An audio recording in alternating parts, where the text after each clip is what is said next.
बिस्मिल्लाहिर्रहमानिर्रहीम। अस्सलाम वालेकुम नाज़रीन, मैं हूं डॉक्टर राजा नसीर फजल और आप देख रहे हैं राजा न्यूज़ नेटवर्क के प्रोग्राम सेहत सब के लिए। आज का जो हमारा टॉपिक है वो है कॉन्स्टिपेशन, कब्ज़। नाज़रीन, कब्ज़ भी एक बहुत ही पेचीदा मसला है जो कि आजकल बहुत ज़्यादा देखने में आ रहा है और कब्ज़ चूँकि दिन ब दिन रोज़ ब रोज़ इसमें इजाफा होता जा रहा है, इसको समझना और इसका ट्रीटमेंट करना इंतहाई ज़रूरी है। जैसा कि आपको पता है कि कब्ज़ को कहा जाता है कि उम्मुल अमराज, ये बीमारियों की माँ कहलाती है, यानी कि इसके बाद कई बीमारियां जन्म ले लेती हैं। इसलिए कब्ज़ का इलाज होना ज़रूरी है और आम सादा लोगों को तो पता भी नहीं है कि कब्ज़ की डेफिनेशन क्या है, वो डिफ़ाइन भी नहीं कर सकते, वो बता भी नहीं सकते। ये अच्छे और काबिल डॉक्टर ने डायग्नोज करना होता है कि मरीज़ की अलामात के मुताबिक हम उसको बताते हैं कि आपको ये मसला है और आप इसका फ़ौरन और मुकम्मल हल करवाएं। नाज़रीन, तरीका है इलाज जो है इसमें बहुत सारे हैं, होम्योपैथिक, एलोपैथिक, हर्बल, इसके अलावा घरेलू खुराक जो कि बहुत ज़्यादा इफ़ेक्टिव होती है। अगर हम खुराक में बेहतरी ना करें तो हम कॉन्स्टिपेशन का इलाज नहीं कर सकते। नाज़रीन, गुफ्तगू तो हमारी जारी रहेगी। इससे पहले कि हम मुकम्मल डिटेल की जानिब बढ़ें, मेरी आपसे एक रिक्वेस्ट है कि अगर अभी तक आपने मेरे चैनल को सब्सक्राइब नहीं किया तो मेरे चैनल को सब्सक्राइब कर दें, बेल आइकन को प्रेस कर दें, लाइक और शेयर कर दें ताकि दूसरों को भी फ़ायदा पहुंचता रहे। तो नाज़रीन, कब्ज़ जो है उसकी डेफिनेशन ये है कि कब्ज़ एक मामूली भी हो सकती है बीमारी और एक शदीद बीमारी भी हो सकती है। इसकी कंडीशंस हैं दो, क्योंकि जब ये क्रोनिक हो जाती है तो ये शदीद हो जाती है, पुराना पेचीदा जो है सूरत हाल इख्तियार कर जाती है, और अगर नहीं हो और ये मामूली मसला बन जाता है।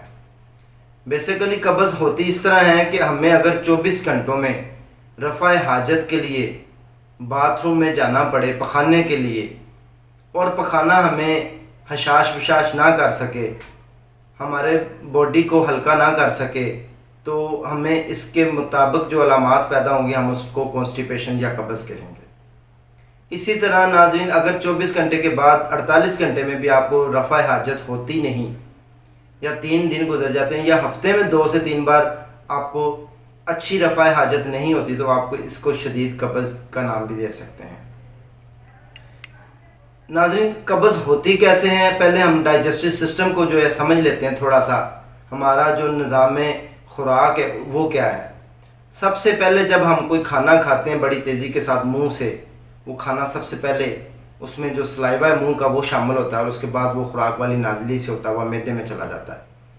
मैदे में जो उसका एसिड है, हाइड्रोक्लोरिक एसिड, उसके अंदर उसको पीसेस में डिवाइड करके उसके अंदर अपना HCl जो है वो शामिल कर देता है। उसके बाद खुराक जो है बड़ी तेज़ी के साथ हमारी छोटी आंत में मूव हो जाती है। छोटी आंत में जब तीसरे हिस्से में स्मॉल इंटेस्टाइन के पहुंच जाती है, वहाँ पर इसके ऊपर और भी बहुत सारे एंजाइम शामिल हो जाते हैं, और लीवर जो है इसके ऊपर वो फिर काम करता है, जिगर। तो उसके बाद जो है इसकी शक्ल भी चेंज होना शुरू हो जाती है। वहाँ से जो ज़रूरी अज्जा हैं वो हमारे खून के अंदर शामिल हो जाते हैं, और जो फासद और गैर ज़रूरी अज्जा होते हैं वो बड़ी आंत में शिफ्ट होने के बाद जो है रेक्टम के ज़रिए पास हो जाते हैं। छोटी आंत में उसके साथ होता ये है कि पहले वो सेमी सॉलिड में चेंज हो जाती है, उसके बाद लिक्विड्स में चेंज हो जाती है। लिक्विड जो है वो हमारे ब्लड में शामिल हो जाता है, जो सेमी सॉलिड और जो वेस्ट फुजला है वो पखाने के रास्ते पेरिस्टाल्सिस मूवमेंट के ज़रिए बड़ी आंत में चला जाता है, और उसके बाद हमें पेरिस्टाल्सिस मूवमेंट बड़ी आंत से उस पखाने को स्टेप बाय स्टेप आगे की तरफ भेज देती है, और उस सूरत में पखाना रफ़ा हाजत हो जाती है। नाज़रीन, कॉन्स्टिपेशन कब्ज़ चूँकि बहुत ज़्यादा पेचीदा आजकल हो चुकी है। पहले होता था चंद लोगों को, यानी कि ड्यूरिंग प्रेगनेंसी बहुत ज़्यादा देखने में आती थी फीमेल्स को। उसके बाद ज़्यादातर उन लोगों को कॉन्स्टिपेशन कब्ज़ की शिकायत होती थी कि जो लोग ऑफिस में बैठ के काम करते थे। ये नाज़रीन हमारे इख्तियार में होता है कि हम इस कब्ज़ को किस तरह लेते हैं। हमारे दायरे इख्तियार में ये भी है कि हम कब्ज़ को बढ़ा लेते हैं या इसको कम कर लेते हैं। अगर हम मज़ीद नज़र मारें, देखें, तो आजकल जो कब्ज़ है वो छोटे बच्चों को भी हो रही है। पहले ये ऐसे वजूहात नहीं होती थी, लेकिन आजकल छोटे बच्चों को कब्ज़ ये जो हमारी खुराकें इनकी वजह से हो रही है। कब्ज़ जो है डे बाय डे बढ़ने की वजह से हमारी जो सेहत है उसके ऊपर भी मुज़र असरात पैदा हो रहे हैं और उसके बाद हमारी सेहत भी गिरावट का शिकार हो रही है। अगर हम कब्ज़ का मुकम्मल इलाज नहीं करते तो हम कब्ज़ के बाद कई बीमारियों में इन्वॉल्व हो जाते हैं। तो नाज़रीन, कब्ज़ जो है इसी तरह अगर हमें 24 घंटे में रफ़ा हाजत ना हो मुकम्मल, ये कब्ज़ की एक शिकायत है। और अगर बाज़ लोग ये शिकायत करते हैं कि हम बाथरूम में पखाने के लिए जाते हैं लेकिन हमें रफ़ा हाजत खुलकर नहीं होती, ये भी कब्ज़ का नाम है। कुछ लोग कब्ज़ को ये कह देते हैं कि हमें जी लूज़ मोशन आ रहे हैं दिन में 3-4 दफ़ा तो मुझे कब्ज़ है, या मुझे पखाने आ रहे हैं तो ये कब्ज़ है। वो सादा लोगों को ये नहीं पता कि कब्ज़ की नामुकम्मल हाजत को हम कॉन्स्टिपेशन या कब्ज़ कहते हैं, और खुलकर अजाबत ना होने को भी हम कॉन्स्टिपेशन या कब्ज़ कहते हैं। कब्ज़ किन लोगों को ज़्यादा होती है? कब्ज़ जो है नाज़रीन उन लोगों को ज़्यादा होती है जो लोग बैठ के काम करने वाले हैं। जो लोग बैठे रहते हैं, ऑफिस में ज़्यादा काम करते हैं, उनका चलना फिरना जो है वो कम होता है, उनको कब्ज़ होने के चांस ज़्यादा होते हैं। इसके बाद हामला ख़वातीन को प्रेगनेंसी के दौरान ये काफ़ी ज़्यादा पेचीदा कब्ज़ का मसला बन जाता है। हमारी माएँ बहनें कस्टर ऑयल वगैरह का इस्तेमाल करके इससे जो वो जान छुड़वा लेते हैं। इसी तरह बच्चों में भी आज देखने में आ रहा है कि ग़िज़ाओं की वजह से बहुत ज़्यादा कब्ज़ हो रही है, और बच्चों को इतनी शदीद कब्ज़ हमने देखी अपनी प्रैक्टिकल लाइफ में कि बच्चों को 5-5, 6-6 दिन रफ़ा हाजत नहीं होती, यानी कि उनकी आंतड़ियों की तरह उनका दिमाग भी सोया होता है जिन लोगों का, और उनको ज़्यादा कॉन्स्टिपेशन और कब्ज़ की शिकायत होती है। इसके बाद नाज़रीन अगर हम देखें मोटी नज़र में तो कब्ज़ किन लोगों को ज़्यादा होती है? उन लोगों को ज़्यादा होती है जो खाना टाइम पर नहीं लेते, अपना खाना जो है मैनेज नहीं करते, टाइम पर नहीं लेते, उनको बहुत ज़्यादा कब्ज़ हो जाती है।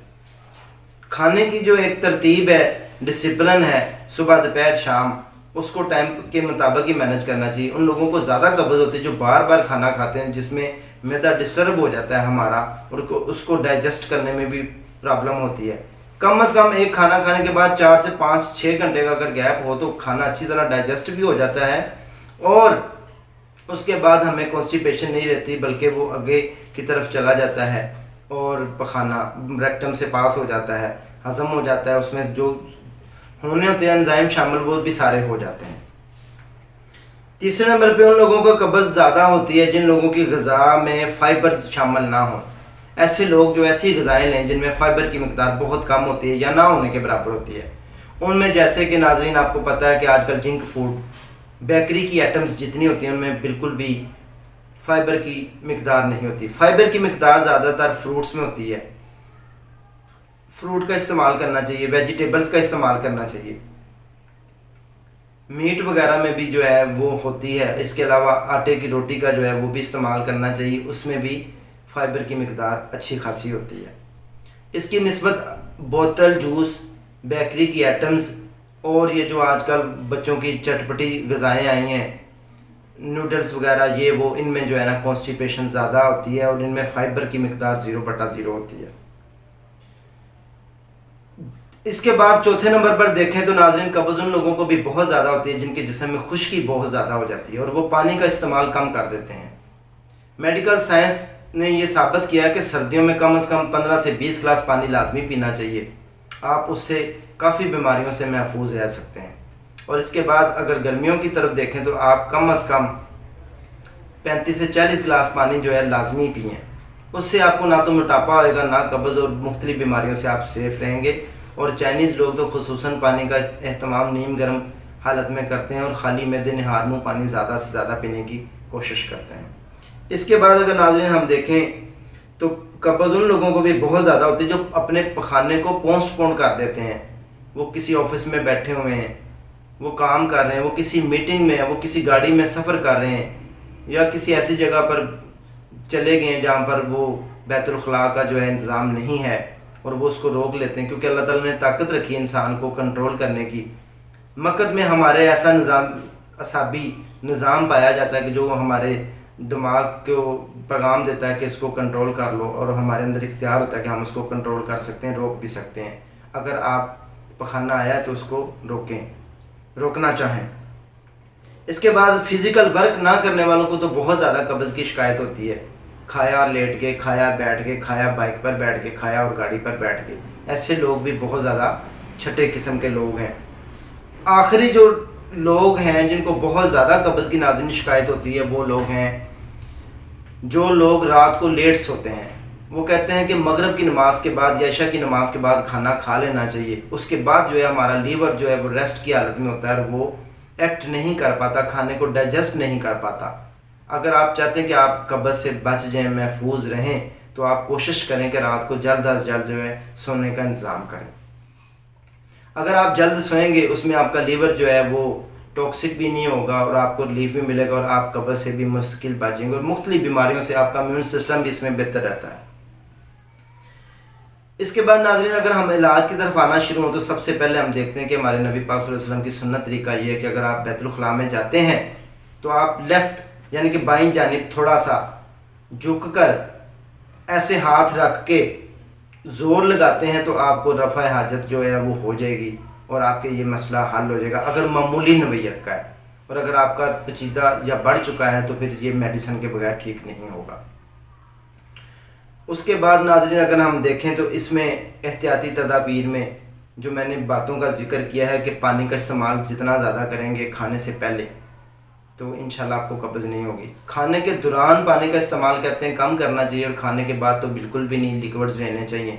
जैसे कि आज हमारे रिवाज बन चुके हैं चाय, काफ़ी, कहवा खाने के फ़ौरन बाद जब हम ले लेते हैं तो खाने को डाइजेस्ट होने में मैदे में प्रॉब्लम्स होती है और उसके बाद कॉन्स्टिपेशन की तरफ हम जाते हैं।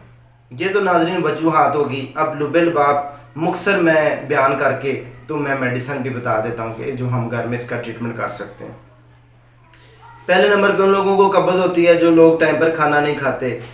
दूसरे नंबर पे फाइबर की कमी की वजह से जो है जो लोग ऐसी ग़िज़ाएँ खाते हैं जिनके अंदर फाइबर की कमी होती है। तीसरे नंबर पे पानी का इस्तेमाल जो कम लोग करते हैं।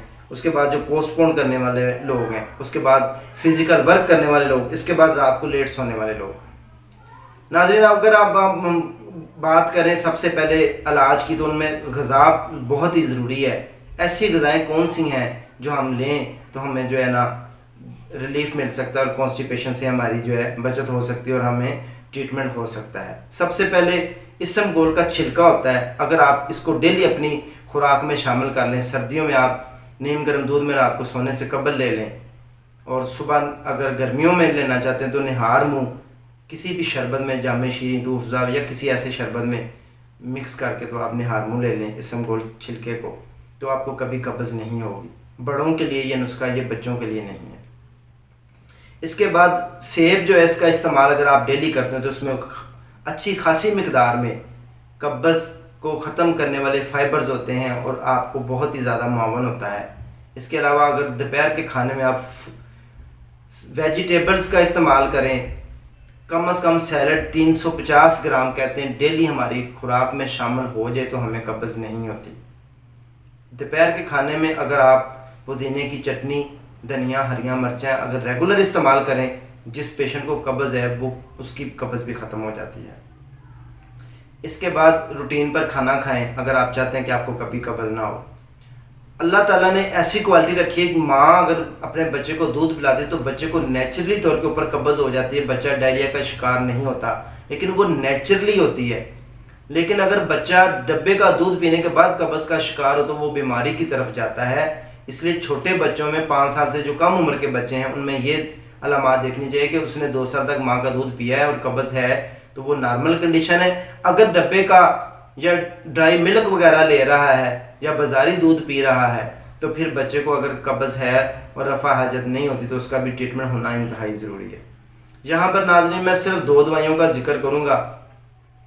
अगर आपको समझ ना आए तो आप अपनी कंडीशन और अलामात के मुताबिक भी दवाई पूछ सकते हैं कमेंट्स में या व्हाट्सएप नंबर मैं नीचे दे रहा हूँ उसमें, तो इंशाल्लाह आपको मैं दवाइयाँ बता दूँगा। सबसे पहले अगर आप एलोपैथी की बात करें तो डुफेलिक सिरप होता है, वो 2 चम्मच रात को नीम गर्म पानी में हल करके ले लें डेली तो आपकी कब्ज़ ख़त्म हो सकती है। इसके अलावा लेक्सोबिरोन टैबलेट्स मिल जाती हैं, 2 आप इकट्ठी ले लें ज़्यादा कब्ज़ की सूरत में नॉर्मल। प्रेगनेंसी में ये दवाइयाँ आपने इस्तेमाल नहीं करनी। प्रेगनेंसी में हमारी माएँ बहनें बेटियाँ जो हैं वो कस्टर ऑयल का इस्तेमाल कर लेती हैं दूध में डाल के, तो उससे भी कॉन्स्टिपेशन को रिलीफ मिल जाए। इसी तरह अगर आप बच्चों में देखें तो उनकी ग़िज़ा में हमें गोश्त और सेब वगैरह का जो है ना इस्तेमाल करना चाहिए। डेली बच्चों को 1 एप्पल वैसे भी वो कहते हैं कि एक से डेली जो है ना, एक 1 Apple daily, keep away from doctor. Doctor जो है ना, अगर नहीं आप जाना चाहते, डॉक्टर को पसंद नहीं करते, डॉक्टर से बचना चाहते, तो आप एक सेब का इस्तेमाल डेली अपनी खुराक में करें। नाज़रीन, मैं अब एक दवाई का जिक्र करूंगा, वो होम्योपैथिक दवाई होगी। इसके बाद जो है वो आप रात को रोज़ाना अगर 5 ड्रॉप सोने से पहले ले लेते हैं, नीम गर्म पानी में या डायरेक्ट ज़ुबान के ऊपर। उस दवाई का नाम है नक्स वोमिका, मैं इस साइड पे मेंशन कर रहा हूँ, आप इसको देख लें। नक्स वोमिका 200 में डेली एक खुराक रात को सोते वक्त लें। आपकी कब्ज़ का मसला पुराना भी है तो इंशाल्लाह आहिस्ता आहिस्ता वो भी ठीक हो जाएगा, लेकिन 1-2-4 दिन में नहीं, बल्कि 1 महीना 15 दिन 2 महीने मेडिसिन लें। एक और दवाई बता रहा हूँ, आपने सुबह लेनी है, सुबह निहार मुँह। सुबह खाली मैदे 5 जो है कतरे आपने लेने हैं, उस दवाई का नाम है सल्फ़र। सुबह निहार मुँह 5 कतरे डेली लें तो इंशाल्लाह ये भी आपकी कब्ज़ के मसले में मावन होगी। नक्स वोमिका रात को रोज़ाना लें और सल्फ़र सुबह निहार मुँह लें। इसके अलावा दवाई होती है एलोमीना 30। एलोमीना 30 ये दवाई का नाम भी मैं मेंशन कर रहा हूँ, देख लें। ये आप दिन में 3 बार 5-5 कतरे नीम गर्म पानी में डाल कर लें तो आपको कब्ज़ का मसला हल हो जाएगा। नाज़रीन, कब्ज़ ऐसी पेचीदा बीमारियाँ हैं, अगर हम इसका बर वक्त सही इलाज ना करें तो ये ज़्यादा गंभीर सूरत हाल इख्तियार कर लेती है, जिसमें मकद में ज़ख्म भी बन सकते हैं, आपको बवासीर की तरफ भी ले जाता है कब्ज़ का मसला, और आपको और भी बहुत सारी कॉम्प्लिकेशंस हो जाती हैं। मकद में इन्फेक्शन वगैरह भी हो सकता है। मकद के अंदर और भी बहुत सारी पेचीदगियाँ ज़ाहिर हो सकती हैं। कब्ज़ मुसलसल रहे तो खून ब्लीडिंग जो है वो भी आना शुरू हो जाती है। तो कब्ज़ का ट्रीटमेंट होना इंतहाई ज़रूरी है, बर वक्त होना ज़रूरी है। अगर आपको नॉर्मल कब्ज़ की शिकायत है, जो मैंने कंडीशनें बताई हैं, तो ठीक है। अगर आपको कोई पेचीदगी पैदा हो रही है तो फिर आपने घर में इलाज नहीं करना, बल्कि अपने करीबी काबिल डॉक्टर को चेक करवाना है और उनसे अपना डाइट प्लान और मेडिसिन पूछनी और इसका प्रॉपर हल करना है। अगर आप ये नहीं करेंगे तो पेचीदगियाँ बढ़ेंगी। अगर आपको बवासीर हो जाए तो उसमें मौके बनना शुरू हो जाते हैं, मक्कद से एनएस बाहर आना शुरू हो जाता है कॉन्स्टिपेशन की वजह से, जब स्टूल पास करने के लिए पेशेंट जोर लगाता है। तो ये नाजरीन बकाया वजूहात थी जो मैंने आपको डिफ़ाइन कर दी। उम्मीद है कि नाजरीन को ये मेरी वीडियो पसंद आई होगी, आप समझ गए होंगे कब्ज़ को हम कैसे ट्रीट कर सकते हैं। कोशिश करें कि अपनी ग़िज़ाओं में फ़ाइबर का इस्तेमाल और पानी का इस्तेमाल बढ़ा दें, आपका ये मसला मुस्तकिल तौर पर हल हो जाएगा, जो मैंने डाइट प्लान दिया है। इसी के साथ अपने भाई डॉक्टर राजा नसीर फजल को इजाज़त दें। इंशाल्लाह नेक्स्ट किसी बीमारी के साथ दोबारा हाज़िर होते हैं। दुआओं में याद रखें। अल्लाह हाफ़िज़।